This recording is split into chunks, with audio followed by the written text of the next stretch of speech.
My name is Audrey Cardona and I'm a migrant from Malta. We've been living here in Australia for the past 13 years and decided to make Caroline Springs our home with my family. Art has always been my passion since a very early age, and my parents noticed my artistic talents and decided to take me to art classes at around the age of 7. I thank them for that because that was the start of my artistic journey. I'm also thankful to my art teachers who forged who I am today. Thanks to these mentors, I decided to become an art teacher as well and have passed on the same passion to my own students. I teach in a local primary school here in Caroline Springs and wherever it's possible. My art has changed considerably over time, but I guess my main thing is working intuitively. I love drawing, but I have also been trying to be painting more using watercolors and acrylics.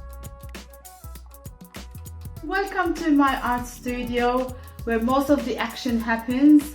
I've got a massive big table where I do a lot of my painting work, and I've got another table just behind me there where I do my fine art and drawings. Behind me I've got my shelving unit full of art materials and some paintings and pictures hiding away as well. I've been working on a few projects this year, and one of them is offering art workshops for teenagers and adults, especially with these lockdown conditions where we can't go anywhere. I've been looking at doing a series of work which goes back to my Maltese heritage. I'm working on paper with watercolors and acrylics as well, so a little bit of a mixed media artwork. The idea started with the lutsu, which has been a general theme these last few years for me. So the lutsu is a traditional Maltese boat, and as you can see, it's got the eye here. Just remember that eye because it features in this painting as well. The eye that protects the fishermen. Another project I'm working on are illustrations for a book written by Sandra Harwood called The School of Boring. So I am illustrating this book. It's a book for children, and these are some of the illustrations I have done so far. Of the teacher giving wings, for instance, to the students on their journey for learning and discovering. And as you can see, I've got my sketchbook here with all the sketches before I go on to the final product. These paintings have been done on paper with watercolor and black pen.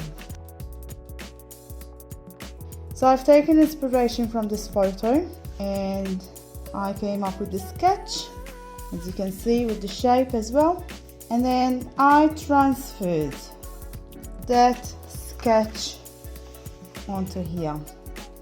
So this is watercolor paper which has some watercolors blotched on it already. Then I just do the basic shapes in pencil. But when I paint, I don't usually have a set thing in mind with colors. I like to paint and draw intuitively most of the time as well, but making really thin layers at times to show the quality of the watercolor paint underneath as well. And as I work my way around the painting, I will start to add layers on top. I'm using the paint almost as if I am drawing with a pencil as well, or with a pen, and not necessarily using the actual colors that I see. Another project that I'm involved in is called Me and You, which celebrates the 150 years of the Royal Children's Hospital. And guess what my theme was about? It was the lutsu, the traditional boat of Malta. So if you want to find a little bit more about what's happening with Me and You, jump onto my Facebook page and you'll find all of the information there as well. I'm also a volunteer and a committee member of the Artists Collective of Melton, and we are organizing an exhibition called Me, Myself and ISO. So if you would like to participate, check our Facebook page as well. It's called Artists Collective of Melton, and you'll find a few information there, how to join and what we do as a group. And most importantly, if you like creating, why don't you participate in this exhibition as well?